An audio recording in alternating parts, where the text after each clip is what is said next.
समय की बड़ी खबर उत्तर प्रदेश विधानसभा से, जहां पर मुख्यमंत्री योगी आदित्यनाथ ने बड़ा बयान दिया है। उनका कहना है कि मैं यहां नौकरी करने नहीं आया हूं, ये प्रतिष्ठा की लड़ाई नहीं है। मुझे प्रतिष्ठा प्राप्त करनी होती तो मैं मठ में चला जाता।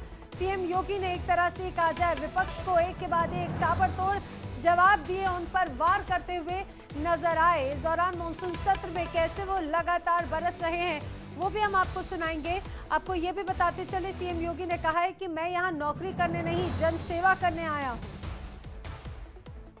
जो प्रदेश के व्यापारी और बेटी की सुरक्षा में सेल लगाने का काम करते हैं, जो प्रदेश के अंदर अराजकता पैदा करके सामान्य लोगों का जीना हराम करते हैं, मेरा दायित्व बनता मैं यहां नौकरी करने नहीं आया हूं, कतई नहीं। मैं यहां पे इस बात के लिए आया हूं कि अगर वो करेगा तो भुगतेगा भी फिर, और इसीलिए मैं यहां पे आया हूं कि हम लोग उससे लड़ेंगे। ये लड़ाई हमारी सामान्य लड़ाई नहीं है, ये प्रतिष्ठा की लड़ाई भी नहीं है। मुझे प्रतिष्ठा प्राप्त करनी होती तो मुझसे से ज्यादा प्रतिष्ठा अपने मठ में मिल जाती है, कोई आवश्यकता नहीं मेरे लिए। लेकिन इस प्रकार के गुमराह भरे तथ्यों को लेकर क्या बातें हैं आप लोग बोलते हैं, इस प्रकार के अनावश्यक बातों की तरह आप ध्यान आप इस प्रकार की चर्चाएं करते हैं। लेकिन मैं कहना चाहूंगा, और अंत में मैं केवल एक ही बात कहना चाहूंगा, एक काट की हंडिया बार बार नहीं चढ़ने वाली है। मोदी जी तीसरी बार आएंगे तो संविधान समाप्त कर देंगे। मोदी जी तो 10 वर्षों से हैं। बाबा साहब भीमराव अंबेडकर जी का जितना सम्मान मोदी जी ने किया, पंच तीर्थों का निर्माण किया, बाबा साहब भीमराव अंबेडकर के जन्म स्थल मऊ मध्य प्रदेश में भव्य स्मारक का निर्माण किया। बाबा साहब भीमराव अंबेडकर से जुड़े हुए जहां उन्होंने अपने उच्च शिक्षा अर्जित की थी, इंग्लैंड की उस मकान को खरीद करके अनुसूचित जाति के बच्चों के लिए हायर एजुकेशन के लिए स्कॉलरशिप की व्यवस्था की और उसके लिए इंडिया हाउस के रूप में उसे स्थापित करके इसको बाबा साहब भीमराव अंबेडकर का एक स्मारक इंग्लैंड में भी बनवाया और स्कॉलरशिप की व्यवस्था की। ये मोदी जी के कारण हुआ। बाबा साहब भीमराव अंबेडकर ने अपना सार्वजनिक जीवन दिल्ली के अंदर जिस मकान में रह के किया था, उससे बाबा साहब भीमराव अंबेडकर का स्मारक बनाने का काम मोदी जी ने किया। बाबा साहब भीमराव अंबेडकर ने सामाजिक व्यवस्था के खिलाफ बौद्ध धर्म यानी दीक्षा जहां नागपुर में जिस स्थल पर ली थी, उसे भव्य स्मारक बनाने का काम मोदी जी ने किया। बाबा साहब भीमराव अंबेडकर की चैत्य भूमि मुंबई को भव्य स्मारक के रूप में स्थापित करने का काम मोदी जी ने और भारतीय जनता पार्टी की महाराष्ट्र की सरकार ने किया। मोदी जी को आप यहां पे मोदी जी के बारे में गलत सूचनाएं देते रहे, और बाबा साहब भीमराव अंबेडकर को हराने वाली कांग्रेस आज जनता को गुमराह करने में सफल हो गई है। वही पंचतंत्र की कथा मुझे याद आ गई। आरक्षण समाप्त कर देंगे। आरक्षण, मैंने तो आपके सामने एक झलक प्रस्तुत की। आपके समय ओबीसी के जितने छात्रों की, समाजवादी पार्टी के समय जितने भी नियुक्तियां हुई हैं, 27% भी उसमें आरक्षण नहीं मिला है। 27% भी, किसी भी नौकरी को आप उठा करके देख लीजिए, मैं दावे के साथ कहता हूं 27% भी ओबीसी के छात्रों को नौकरी नहीं मिली, पिक एंड चूज होता था। क्या ये सच नहीं?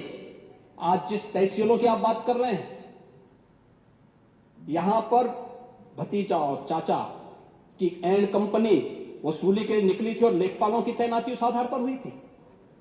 आज तो नहीं है। आज तो हमने 5500 लेखपालों की तैनाती दी है। एक भी जगह कोई उंगली नहीं उठा सकता, कोई नहीं उठा सकता। जब ये नौजवान जाएंगे, एक ट्रांसपेरेंसी आएगी। आप अंदर बोल देना, पढ़िए, आप उसके बाद बोले। हाँ, अब बोलेगा, मैं आपकी बात को सुनूंगा। लेकिन मैं केवल बोलना चाहता हूं कि आप लोग ये पंचतंत्र की कथा को क्यों दोहराने का काम कर रहे हैं? कभी फिर से पूरी नहीं होने वाली है। याद रखना, हमारी सरकार में मैंने लोक सेवा आयोग के आंकड़े आपको दिए हैं और मैं फिर दावा ठोक करके बोलता हूं, 27% नहीं, हमारी सरकार में जो तैनाती हुई, नियुक्तियां हुई हैं, किसी भी पद पर हुई हैं, SC, ST, OBC कि अगर आप नियुक्तियों की बात करते हैं, मैं कहता हूं ये 50% नहीं, ये 60% से अधिक नियुक्तियां प्रदेश के अंदर हुई।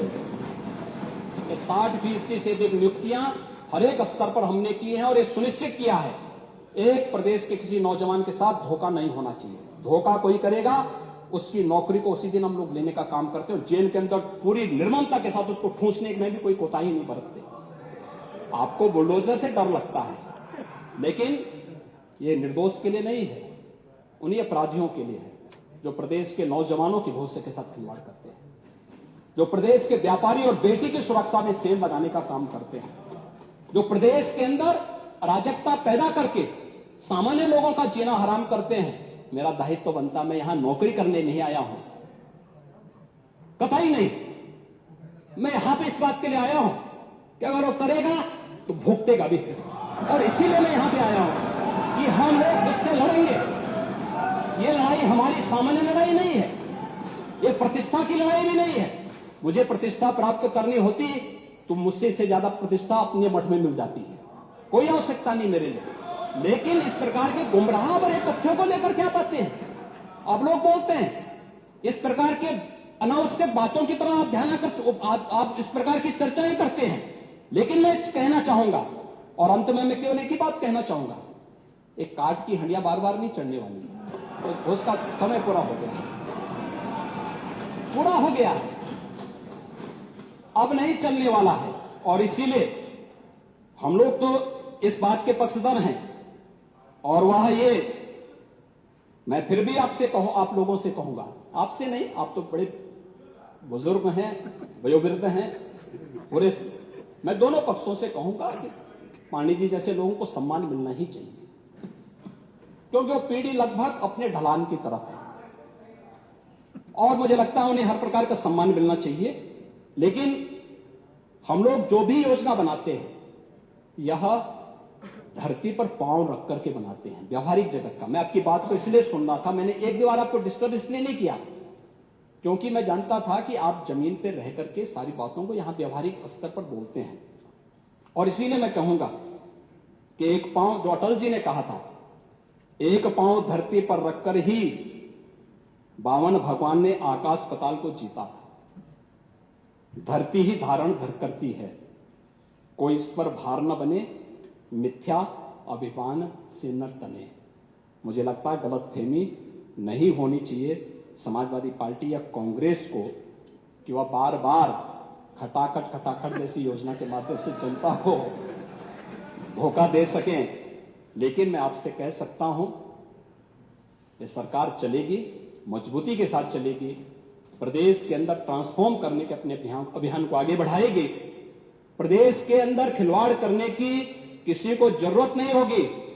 और कल की जो गोमती नगर की घटना है, उस घटना में भी हम लोगों ने जवाबदेही तय की है, उसके अपराधियों की सूची भी मेरे